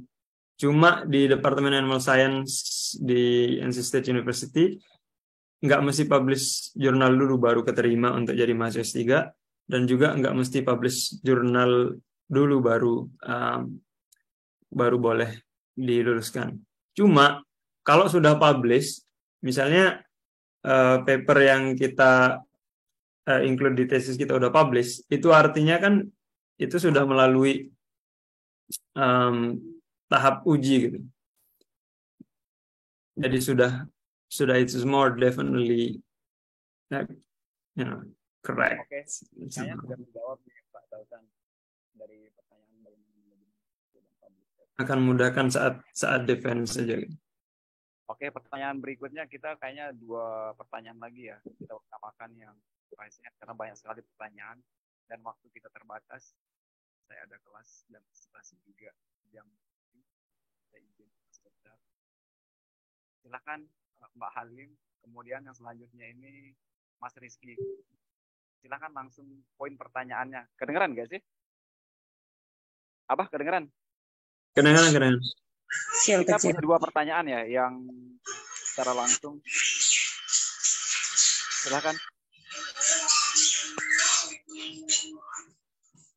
Langsung poin pertanyaannya ya. Mbak Halim, kedengeran nggak? Ya, terima kasih. Assalamualaikum warahmatullahi wabarakatuh. Terima kasih waktunya Mas Rizal dan selamat atas gelar barunya untuk Pak Dr. Jizun. Mohon maaf untuk videonya tidak saya aktifkan soalnya lagi ngomong si kecil, tapi saya sempatkan diri untuk ikut bergabung di kesempatan pagi hari ini. Terima kasih. Jadi saya ingin bertanya beberapa hal Pak Dokter. Kebetulan saya kepingin, saya dulu dapat beasiswa S2 melalui beasiswa LPDP juga. Dan saya adalah orang yang sangat minim pengetahuan tentang bahasa Inggris. Bahkan speaking bahasa Inggris saya sangat jelek sekali. Ketika saya daftar di LPDP pun saya menggunakan yang prediction dengan skor 390. Jadi bisa dikatakan saya adalah orang yang bejo untuk bisa mendapatkan beasiswa. Bukan orang yang pintar. Akan tetapi seperti yang dikatakan tadi tidak ada yang tidak mungkin kalau Allah sudah berkehendak. Dari sejak kecil saya bermimpi memang ingin mendapatkan pendidikan yang tinggi sebagai seorang perempuan dan sebagai seorang ibu dari 3 orang putri. Jadi dari awal dengan Bapak Rizal juga dulu kita berencana ingin bareng-bareng S3, tapi alhamdulillah beliau mendahului saya untuk bisa S3 di Taiwan. Pertanyaan saya seperti ini Pak Dokter. Saya ingin sekali memulai untuk mempersiapkan diri mendaftar beasiswa S3. Akan tetapi saya memiliki ketakutan tersendiri bahwa saya tidak mampu menyelesaikan itu. Jangan sampai setelah saya apply, setelah saya jalan, setelah saya sudah memasuki ruang itu, sehingga saya stuck di tengah-tengah dan akhirnya saya merasa tidak mampu untuk menyelesaikan itu. Padahal keinginan saya sangat besar sekali untuk lanjut. Sampai akhirnya saya buat program untuk, program buat 3 anak lah. Sehingga setelah saya sudah punya 3 anak, saya fokus untuk bisa lanjut. Jangan sampai ketika saya berangkat, sudah apply, sudah lagi proses berjalannya pendidikan saya, akhirnya saya nambah momongan. Jadi saya sudah memang rencanakan dari awal, saya punya anak cukup 3.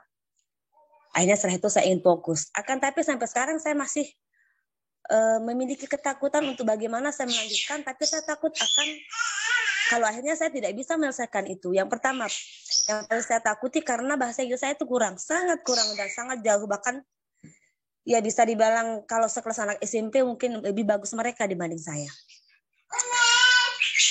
Terus yang kedua, saya masih meraba apa yang perlu saya siapkan ketika saya memasuki di doktoral itu. Misalnya yang ingin saya tanyakan, apa kendala-kendala terbesar yang kemungkinan yang harus saya siapkan atau kita siapkan ketika kita menjalankan proses S3 itu, kendala paling besar yang sering dihadapi oleh orang dalam proses itu apa saja, sehingga yang paling banyak penghambatnya itu apa saja gitu. Terus yang ketiga, di sini saya juga ingin bagaimana saya menyelesaikan itu juga dengan tepat waktu seperti itu. Jadi mungkin saya ingin dapat masukan dari Pak Dokter selama berjalan proses pendidikan, baik dari dulu di Australia atau di sekarang yang diselesaikan di Amerika, apa saja kendala yang terbesar baik di luar ataupun dalam negeri seperti itu. Jadi saya punya gambaran sebelum saya akhirnya masuk. Saya takutnya saya sudah jalan nih, hanya saya merasa tidak mampu, akhirnya stuck di situ dan akhirnya saya milih mundur. Jadi sebelum saya masuk, saya ingin semuanya itu memang tertata dengan matang sehingga sesuai berjalan dengan baik dan saya juga bisa menyelesaikan itu dengan tepat waktu. Terima kasih. Assalamualaikum warahmatullahi wabarakatuh. Waalaikumsalam warahmatullahi wabarakatuh. Bu Halim ya, terima kasih atas pertanyaannya. Masalah kendala ya tadi sudah sebutkan bahwa Bu Halim juga ada terkendala tentang bahasa ya. Saya rasa semua mahasiswa internasional itu punya kendala bahasa to some degree ya, karena bahasa Inggris bukan bahasa pertama kita ya tentunya. Nah, cuma kalau memang kita mentargetkan luar negeri atau kampus tertentu yang punya minimum nilai bahasa Inggris tertentu, otomatis kita juga harus fokus dan meluangkan waktu untuk mempersiapkan itu. Masalah apakah nanti kalau sudah nyampe kampus, masuk kampusnya, sudah mulai programnya, apakah bisa mengikuti kuliahnya apa enggak, bisa mengikuti pace-nya apa enggak, itu urusan belakang. Yang penting sekarang, kalau memang kendala bahasa masih ada, lalu itu, kalau sudah masuk kampus, sudah bisa masuk kampus, nanti di situ kalau memang ada masalah, misalnya masalah bahasa, di situ barangkali different campus would have different program, tapi ada juga training yang tersedia di situ. Kita juga bisa konsul baik ke dosen pembimbing terutama ya, dan supaya nanti akan ada langkah-langkah strategis yang sesuai, itu tepat dengan kendala yang dihadapin. Jadi kita harus manfaatin relasi kita dengan dosen pembimbing. Kalau menurut pengalaman saya, kadang-kadang yang jadi masalah itu adalah kita kurang terbuka tentang masalah kita, terutama masalah akademik kita dengan dosen pembimbing. Akhirnya dosen pembimbing atau supervisor kita nggak bisa ngasih solusi karena kita nggak kasih tahu masalahnya apa gitu. Kemudian saran saya barangkali begitu mulai, terutama yang PhD ya, ada orang yang udah langsung dapat pembimbing, ada yang belum. Nah, buat yang udah dapat pembimbing, saran saya adalah kita tentuin nih kira-kira tesisnya akan mengarah kemana. Karena tesis apalagi yang eksak atau yang penelitian yang akan kiranya membutuhkan grant atau dana yang besar, itu harus ditentukan. Nah, sedini mungkin kita bisa menentukan pilihan riset kita akan menjurus kemana, itu akan kita semakin mudah fokus di situ. Yang akan jadi masalah, kalau ini udah 2-3 tahun, misalnya kalau di Amerika, coursework, tapi belum jelas nanti risetnya akan fokus di mana. Akhirnya tesis atau disertasinya nggak jelas. Nah, banyak sekali sini atau harus spend extra time untuk kerja, untuk mengcover biaya kuliah gitu. Barangkali nggak banyak yang bisa saya sampaikan tentang kendala bawa anak. Tapi kadang juga kalau misalnya kita terlalu banyak berpikir tentang kendala ya, memang bagus ya dianalisa juga kira-kira possible obstacles, possible challenge-nya kayak gimana. Cuma kadang kalau kita overthinking tentang itu juga nggak jadi-jadi gitu. Sekarang barangkali yang mesti saya sarankan ke Mbak Halim adalah mana yang kurang sekarang dipersiapkan. Masalah langsung berangkatnya apa enggak, itu urusan belakang. Kapan berangkatnya urusan belakang. Sekarang eligible-kan diri dulu gitu. Kalau misalnya mau mentargetkan let's say untuk ke luar negeri gitu. Barangkali itu ya. Dan juga kalau saya tambahkan ya, kita juga harus ready dengan emotion yang bisa berubah-ubah. Karena sebagai mahasiswa graduate student, apalagi yang PhD ya, kadang-kadang if you feel too much gitu, kayak tugas terlalu banyak, deadline terlalu ini bejibun gitu, ya barangkali kita harus mencoba untuk embrace the pain gitu. Itu sih yang ini. Kadang-kadang kalau kita sudah mencoba untuk merangkul, embrace the pain of struggling, kadang-kadang nikmatnya justru di situ. Things will be beautiful in the end gitu. Kalau saya ingat sekarang waktu-waktu di mana saya harus kadang saya nginep di kampus untuk menyelesaikan itu, ya walaupun itu juga part of the consequence that I didn't do it earlier. Tetapi from person to person kadang there is not an absolute way of getting things done.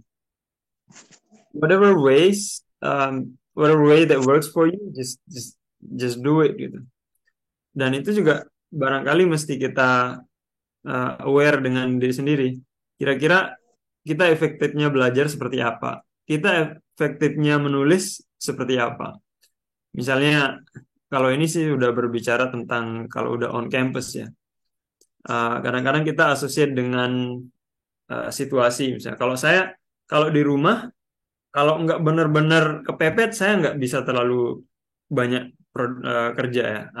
I wouldn't be that productive if I'm in my apartment gitu. Tapi kalau saya ke meja saya, kemudian ke library, baru di situ lebih ini. Kadang-kadang yang susah itu adalah yang kalau nulis ya. Kadang-kadang yang susah itu adalah in the beginning gitu, untuk menentukan kira-kira flow-nya kayak gimana. Dan paragraf-paragraf awal itu yang biasanya yang paling susah. Kalau sudah ada flow yang sudah kita tentukan, biasanya itu cuma just following gitu. Anyway, mudah-mudahan ada ini dari buat Mbak Halim. Mudah-mudahan bermanfaat. Terima kasih Kak Dokter.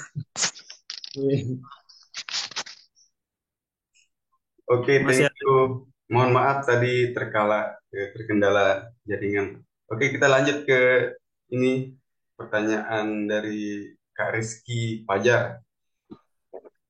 Ya, yang udah raise hand dari tadi, silahkan langsung ke live, nyalakan video. Oke, thank you.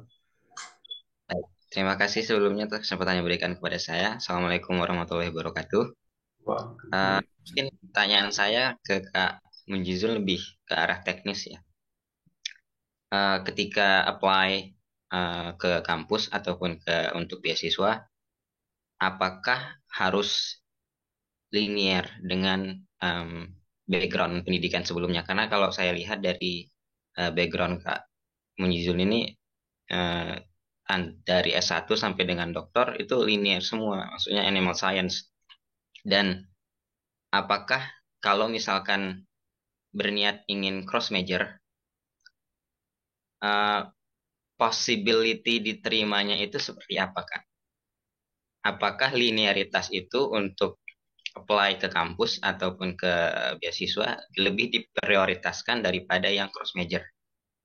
Mungkin itu saja Kak. Terima kasih. Assalamualaikum warahmatullahi wabarakatuh. Waalaikumsalam warahmatullahi wabarakatuh. Background atau pendidikan sebelumnya itu kan adalah tentang kualifikasi. Secara umum memang yang akan mereka present otomatis yang sudah punya banyak pengetahuan dan pengalaman tentang bidang itu. Cuma kalau misalnya in case ada yang ingin pindah jurusan, biasanya itu akan banyak dibombardir waktu kalau misalnya daftar jurusan ya,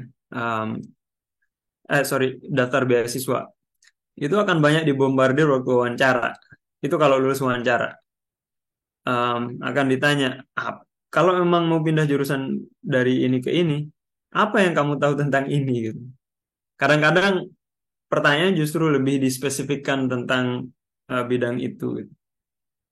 Nah, kalau misalnya kita bisa come up with something, misalnya jurusan kita bukan ini, tapi karena kita sudah punya background, misalnya bergerak di bidang di swasta atau sudah bekerja di bidang itu, yang ternyata secara praktikal sudah punya banyak pengalaman di situ, udah banyak hands-on experiences gitu, yang kemudian akan membackup gitu, yang akan paling tidak kita terlihat bahwa oh ini make sense kalau dia memang ingin pindah ke situ gitu. I think it's all about the reasoning. Kalau misalnya nggak ada gitu, terus mau pindah ke itu, again, alasannya seperti apa? Kuat nggak alasannya? Kalau emang alasannya nggak kuat, jangan salahkan kalau misalnya ditolak gitu. Barangkali seperti itu. Nah, apakah bisa memang kalau di sini ya misalnya di kampus-kampus luar negeri itu memang tidak mensyaratkan linear. Nah, apa yang akan terjadi kalau misalnya nggak linear? Nah, saya misalnya waktu di Queensland, Australia itu ada salah satu mahasiswa S2 juga, anak Australia. Dia struggle banget karena basic science pun dia nggak kuasai gitu. Maksudnya nggak banyak, nggak tahu tentang beberapa detail yang penting tentang biologi misalnya. Jadi waktu belajar animal science, mata kuliah tertentu, dia harus lewatin ini dulu. Dia harus nyari materi-materi dasar yang basically prerequisite untuk mata kuliah yang itu gitu. Ya, konsekuensinya itu adalah ya sip-sip struggle. Nah, tapi yang jadi kunci sekarang adalah bagaimana meyakinkan pewawancara. Kalau kita nggak bisa meyakinkan pewawancara, ya berarti kita dalam hal ini kita kalah gitu. Karena pewawancara menurut ada seorang yang sudah pernah jadi pewawancara di Fulbright misalnya, dia bilang kadang pewawancara itu nggak mencari alasan kenapa saya mesti terima ini orang, karena biasanya yang sudah lulus wawancara itu adalah orang yang sudah terseleksi secara administrasi, looks good. Nah, yang mereka cari itu adalah alasan kenapa saya mesti tolak orang ini gitu. Akhirnya cari-cari salah. Ya itulah yang terjadi misalnya di LPDP. Kadang-kadang dicoba dijatuhkan pakai ini, jatuhkan pakai itu. Nah, sekarang gimana caranya supaya begitu pewawancara kelihatan ingin menjatuhkan, you come up with something really strong that actually just answer it brilliantly gitu. Waktu wawancara LPDP saya juga digituin, dan in the end alhamdulillah I made it. I hope I answered the question. Oke, terima kasih Kak jawabannya. Oke, terima kasih juga. Nah, Bang nih, melihat waktu di sana itu sudah jam 10 malam lebih. Nah, kita akan menerima tinggal beberapa pertanyaan lagi nih, kira-kira. Biar ada banyak yang pertanyaan yang sudah disiapkan mungkin dari partisipan. Tinggal satu pertanyaan lagi ya Pak, untuk mengakhiri proses Zoom ini, karena melihat atau menyadari bahwa waktu kita berbeda dengan Bang Gizen. Oke, kita tunjuk langsung ke Mbak Farhani yang sudah dari tadi juga resen. Silahkan langsung bertanya.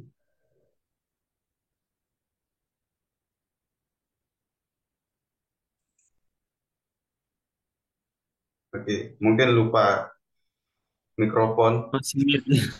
Masih mute mikrofon. Nah. Ya. Assalamualaikum warahmatullahi wabarakatuh. Waalaikumsalam. Di sini saya ingin mengajukan 2 pertanyaan. Yang pertama, apakah untuk beasiswa full funded atau Fulbright ini untuk biaya bulanan yang diberikan dari pemberi beasiswa ataupun LPDP dan yang lainnya? Menurut pengalaman Kak Jicun sendiri, apakah mencukupi atau kita juga seharusnya memiliki tambahan pekerjaan atau part-time job? Untuk yang pertanyaan kedua, untuk tesis apakah bisa ditunda dan diselesaikan di tahun berikutnya jika kita ada kendala terutama dalam pengerjaan tesis di riset dan yang lainnya? Terima kasih. Baik. Selama kita tidak bawa keluarga, kalau yang bawa keluarga, misalnya ada yang bawa suami, anaknya, misalnya, memang Fulbright nggak ngasih dana tambahan.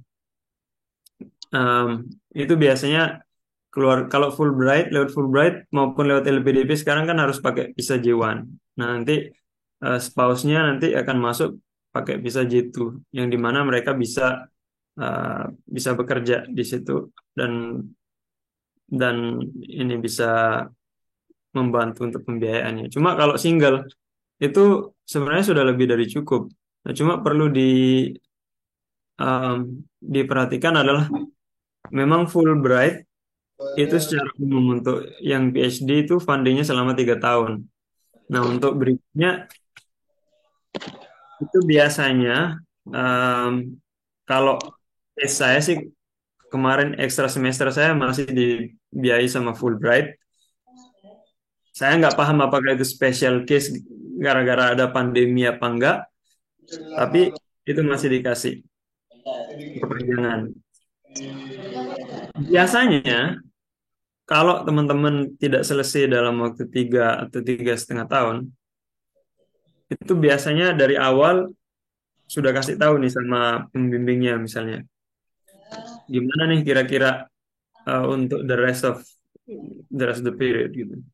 Kalau misalnya mesti butuh waktu lebih dari 3 tahun. Nah, biasanya itu ada funding dari being research assistant atau teaching assistant. Dan itu harus dibicarakan dari awal supaya bisa dijawab sama dosen pembimbingnya apakah bisa apa enggak gitu. Pertanyaan berikutnya tadi yang satunya Beasiswa full funded atau yang tesis? Yang pertanyaan kedua. Sorry, I didn't get it again. Untuk tesis apakah bisa ditunda dan diselesaikan tahun berikutnya jika kita Oh ya, tergantung misalnya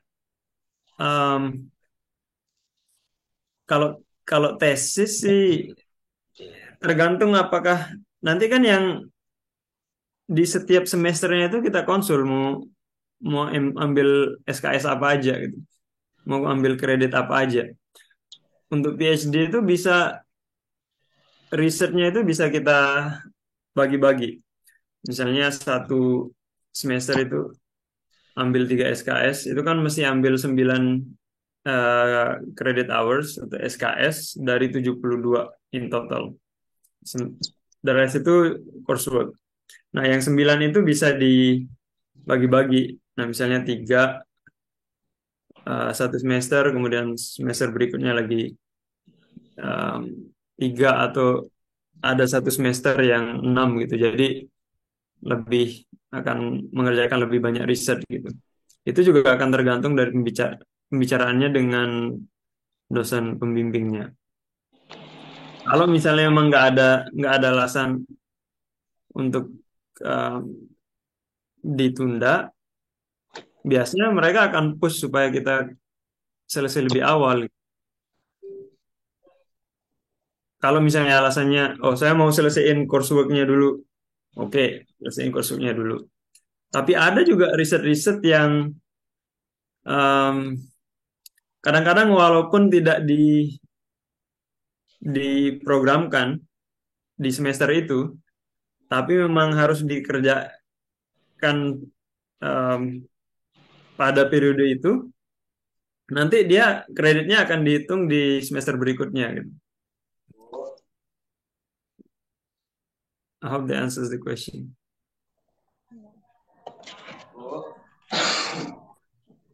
Oke, terima kasih atas pertanyaannya Mbak Farhani. Jadi itu ya, rekan-rekan sekalian, itu menjadi penutup atau pertanyaan terakhir dari sesi kali ini di solusi session. Oke, mungkin itu saja Bang Yuzun. Terima kasih atas waktunya. Buat yang belum sempat bertanya, barangkali bisa DM atau japri saya, nggak apa-apa. Ya. Spesial untuk yang hadir semuanya. Spesial nanti yang belum dapat giliran pertanyaan nanti bisa DM aja di IG Ahmad, di WhatsApp saya. Di IG WhatsApp silakan. Oke. Kalau di IG itu Ahmad Munjizun, itu pas itu ada nomornya juga dikirim sama Bang Yizun, silahkan. Yang di IG I cannot.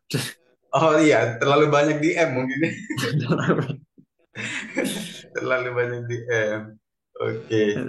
That's too much. Oke, silahkan disimpan aja nomornya nanti dan bertanya-tanya, berbincang lagi. Namun mungkin bisa aja besok ya, karena sekarang akan istirahat Bang Yizun. Udah malam banget di sana. Ya, dilempar aja pertanyaannya nanti, insya Allah when I have access to it, I'll answer it as much as I can, insya Allah. Ya, oke. Terima kasih atas perhatiannya rekan-rekan sekalian. Terima kasih Bang Yizun atas waktunya. Kurang dan lebih kita mohon maaf dari tim saya. Sekian dari wabillahi taufiq wal hidayah. Assalamualaikum warahmatullahi wabarakatuh.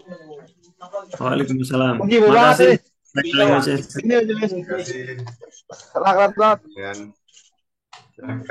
bisa meninggalkan Zoom.